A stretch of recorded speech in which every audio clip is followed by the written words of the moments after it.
നമസ്കാരം. മലയാളി വാർത്ത ഇൻസൈഡിലേക്ക് സ്വാഗതം.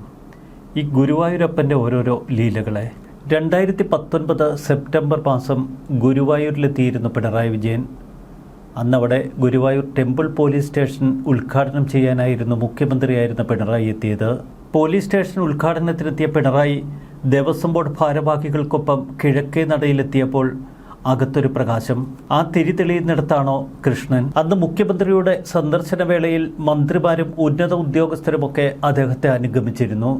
ആനപ്പുറത്തിരിക്കുന്ന മുഖ്യമന്ത്രിക്ക് കൃഷ്ണനെയുണ്ടോ പേടി? അന്ന് പിണറായി വിജയൻ ദൂരെ നിന്ന് ചോദിച്ചറിഞ്ഞ ശ്രീലകത്തെ ആ തിരുവട്ടം തേടി പിണറായിയുടെ മകൻ വിവേക് ഇതാ ഗുരുവായൂർ അമ്പലത്തിലെത്തി. എന്നാൽ വിവേക് അമ്പലത്തിലെത്തിയത് ക്യാമറ കണ്ണുകളിൽ പെട്ടപ്പോൾ പെട്ടെന്ന് പരിഭ്രാന്തി. ആരെയും അറിയിക്കാതെ ഒളിച്ച് എന്തിനാണ് ഗുരുവായൂരിലെത്തിയത്? പിണറായിയുടെ മകൻ ഗുരുവായൂർ അമ്പലത്തിലെത്തിയതിന് തൊട്ടു പിന്നാലെ സമൂഹ മാധ്യമങ്ങളിലൊക്കെ വലിയ കുറിപ്പുകൾ. ശബരിമല അമ്പലത്തിന് സംഭവിച്ചത് ഇനി ഗുരുവായൂരിനും സംഭവിക്കുമോ എന്നാണ് ചിലരുടെ ഭയം. നാട്ടുകാരോടൊക്കെ ഇതുപോലുള്ള നേതാക്കൾ പറയും, പള്ളികളിൽ പോകേണ്ട, പള്ളിയല്ല പള്ളിക്കൂടമാണ് പണിയേണ്ടത്. എന്നാൽ മക്കളെയും കുടുംബാംഗങ്ങളെയും ഒക്കെ രഹസ്യമായി അമ്പലങ്ങളിലേക്ക് അയക്കും. അയ്യപ്പ കോപത്തിൽ നിന്ന് രക്ഷപ്പെടാൻ ഒരിക്കൽ അയ്യപ്പ സംഗമം നടത്തി. ഇപ്പോൾ ഗുരുവായൂരിലേക്ക് മകനെ അയച്ച പിണറായി വിജയനെ കാത്തിരിക്കുന്നത് എന്താണ്?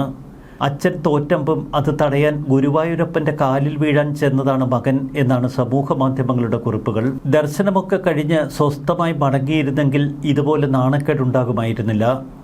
ഇപ്പോഴിതാ അവിടെ വിവേകിൻ്റെ ചിത്രങ്ങളും വീഡിയോയും എടുത്ത ഒരു മാധ്യമപ്രവർത്തകനെ കയ്യേറ്റം ചെയ്തതാണ് വലിയ വാർത്തയായിരിക്കുന്നത്. എവിടെ പോയിട്ടും കാര്യമില്ല, എല്ലാ തരികിടയും അവസാനിച്ചു, ഉടായിപ്പിന്റെ കാലമൊക്കെ കഴിഞ്ഞു, ഗുരുവായൂരപ്പന്റെ അടുക്കൽ ഇതൊന്നും ചെലവാകില്ല എന്നും സമൂഹ മാധ്യമങ്ങളിൽ കുറിപ്പുകൾ. ദൈവമേ, തൈക്കണ്ടി കുടുംബത്തിന്റെ ദൃഷ്ടിയാണ് ഇപ്പോൾ ഗുരുവായൂരപ്പനിൽ പതിഞ്ഞിരിക്കുന്നത്. അവിടെയാണോ നിങ്ങളുടെ കൃഷ്ണൻ ഇരിക്കുന്നത് എന്ന് ചോദിച്ച മുഖ്യമന്ത്രി ശ്രീ പിണറായി വിജയന് അദ്ദേഹത്തിന്റെ മകനും കുടുംബവും ഇപ്പോൾ മറുപടി നൽകിയിരിക്കുന്നു എന്ന് ടി.പി. സെൻകുമാർ പറയുന്നു. മകനും കുടുംബവും ഗുരുവായൂരപ്പനെ സന്ദർശിച്ചു മടങ്ങി. സന്ദർശനം എന്തിനു വേണ്ടിയുള്ളതായിരുന്നു എന്നുള്ളത് എല്ലാവർക്കും അറിയാം. പ്രത്യേകിച്ച് വോട്ടെണ്ണൽ 4-ാം തീയതി ആരംഭിക്കുമ്പോൾ ഇതൊക്കെ വളരെ സ്വാഭാവികം. പിണറായി വിജയന് മകനോട് ചോദിച്ചാൽ മതി കൃഷ്ണൻ എവിടെയാണ് ഇരിക്കുന്നതെന്ന്. കൃഷ്ണൻ എല്ലായിടത്തുമുണ്ട് ശ്രീ പിണറായി വിജയൻ. തൂണിലും തുരുമ്പിലുമെല്ലാം കൃഷ്ണൻ വസിക്കുന്നു. ടി.പി. സെൻകുമാർ പിണറായിയെ ഓർമ്മപ്പെടുത്തുന്നത് ഇങ്ങനെ. എല്ലാം മകന് മനസ്സിലായി കാണുമെന്നാണ് ടി.പി. സെൻകുമാറിൻ്റെ വിവക്ഷ. അതുപോലെ തന്നെ ശ്രീ വി.എസ്. അച്യുതാനന്ദൻ്റെ മകൻ അരുൺകുമാറും അദ്ദേഹവുമൊത്ത് പല പ്രാവശ്യം ഞാൻ ശബരിമലയിൽ സന്ദർശനം നടത്തിയിട്ടുണ്ട് എന്ന് സെൻകുമാർ പറയുന്നു. ഹിന്ദുത്വത്തെ ഇത്രയധികം പുറകോട്ടടിച്ച് ഈ നേതാക്കളുടെ മക്കൾ എന്തുകൊണ്ട് ദൈവവിശ്വാസികളാകുന്നു? മുഖ്യമന്ത്രി പിണറായി വിജയന്റെ മകൻ വിവേക് ഗുരുവായൂർ ക്ഷേത്ര ദർശനത്തിനെത്തിയത് മുഖ്യമന്ത്രിയുടെ ഓഫീസിന്റെ ഇടപെടലോടെ. വിവേകിന്റെ ക്ഷേത്ര ദർശനം അതീവ രഹസ്യ സ്വഭാവത്തോടെ വേണമെന്നായിരുന്നു മുഖ്യമന്ത്രിയുടെ ഓഫീസ് നൽകിയ നിർദ്ദേശം. ദൃശ്യങ്ങൾ പകർത്തിയ രാജു ഗുരുവായൂർ വിവേകിനൊപ്പമുണ്ടായിരുന്നവർ വർദ്ധിക്കുന്നു. ദൃശ്യങ്ങൾ പുറത്തുവിട്ടാൽ ജനം ടിവിക്കെതിരെ ഹൈക്കോടതിയെ സമീപിക്കുമെന്നും ഭീഷണിപ്പെടുത്തൽ. 25 വർഷത്തെ തന്റെ മാധ്യമ പ്രവർത്തനത്തിനിടയിൽ ഇത്തരമൊരു അനുഭവം ആദ്യമാണ് എന്ന് രാജു ഗുരുവായൂർ പറയുന്നു. ദേവസ്വം ഗസ്റ്റ് ഹൗസിൽ വെച്ച് രാവിലെ 6:30 മണിയോടെയാണ് സംഭവം. മുഖ്യമന്ത്രിയുടെ മകൻ എത്തുന്നു എന്ന രഹസ്യ വിവരത്തെ തുടർന്ന് രാജു ഗുരുവായൂർ നേരെ ഗുരുവായൂർ അമ്പലത്തിലേക്ക്. ആ സമയത്ത് ഗസ്റ്റ് ഹൗസിന് മുന്നിൽ വിവേകവും സംഘവും ഫോട്ടോ എടുക്കുന്ന തിരക്കിൽ. അത് താൻ പകർത്തി. ഇത് കണ്ട വിവേകിനൊപ്പമുണ്ടായിരുന്ന ആളുകൾ ചേർന്ന് രഹസ്യമാണെന്നും പകർത്തിയ വീഡിയോ ഡിലീറ്റ് ആക്കണമെന്നും ഇത് പുറത്ത് നൽകരുത് എന്നും ആവശ്യപ്പെട്ടു. വാർത്ത കൊടുക്കരുതെന്ന് പറഞ്ഞാൽ താൻ കൊടുക്കില്ല, എന്നാൽ ഗുണ്ടായിസം കാട്ടി അതൊക്കെ ഡിലീറ്റ് ചെയ്യണമെന്നാവശ്യപ്പെട്ടാൽ അത് നടക്കില്ല എന്ന് പറയും. ഇതിനിടെ മുഖ്യമന്ത്രിയുടെ മകന്റെ കൂടെ ഉണ്ടായിരുന്ന സുമേഷ് എന്നയാൾ രാജുവിനെ കയ്യേറ്റം ചെയ്തുവെന്നാണ് രാജു ആരോപിക്കുന്നത്. CPMന്റെ പ്രത്യേക താൽപര്യപ്രകാരം ഗുരുവായൂർ അമ്പലത്തിൽ ജോലി കിട്ടിയ ആളാണ് സുമേഷ്. അപ്പോൾ പിന്നെ പാർട്ടിക്കൂറ് കാട്ടാതിരിക്കില്ലല്ലോ. അതിക്രമം അതിരുകടന്നപ്പോൾ നാട്ടുകാർ ഇടപെട്ടു. ഒരു കുറ്റവാളിയെ കൈകാര്യം ചെയ്യുന്ന രീതിയിലാണ് തന്നോട് പെരുമാറിയത് എന്ന് രാജു ഗുരുവായൂർ പറയുന്നു. രാജുവിന് ദേവസ്വം അഡ്മിനിസ്ട്രേറ്ററുടെ ഫോൺ കോൾ ഇതിനിടയിൽ വന്നു. പകർത്തിയ ചിത്രങ്ങൾ വാർത്തയാക്കരുതെന്നായിരുന്നു അദ്ദേഹത്തിൻ്റെ ആവശ്യം. പിന്നാലെ അഡ്മിനിസ്ട്രേറ്റർ സ്ഥലത്തെത്തി. വാർത്ത പുറത്തുവിടാൻ പാടില്ല എന്ന് അദ്ദേഹവും ക്ഷണിച്ചു.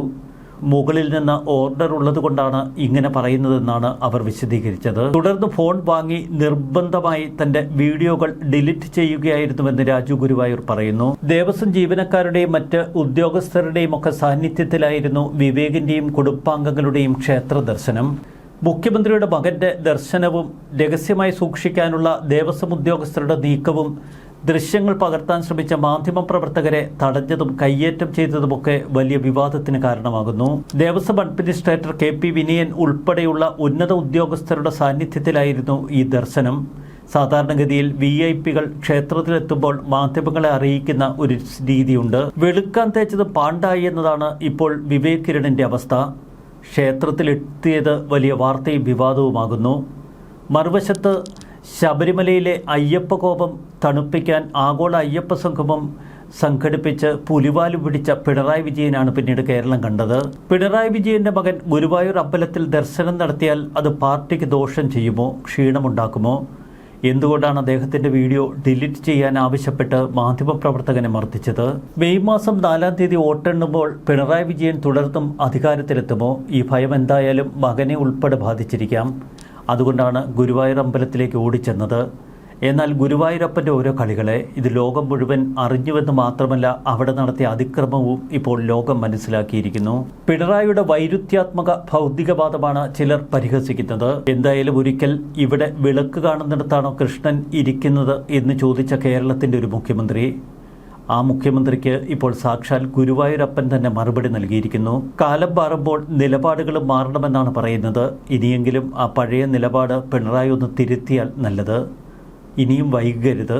കാരണം പിന്നീട് സമയം കിട്ടിയെന്ന് വരില്ല. ഒരിക്കൽ അച്ഛൻ്റെ കൗതുകം നമ്മൾ കണ്ടു. അവിടെയാണ് ഇന്ന് മകൻ്റെ ദർശന വിവാദം. ന്യൂസ് ഡെസ്ക് മലയാളി വാർത്ത ഇൻസൈറ്റ്.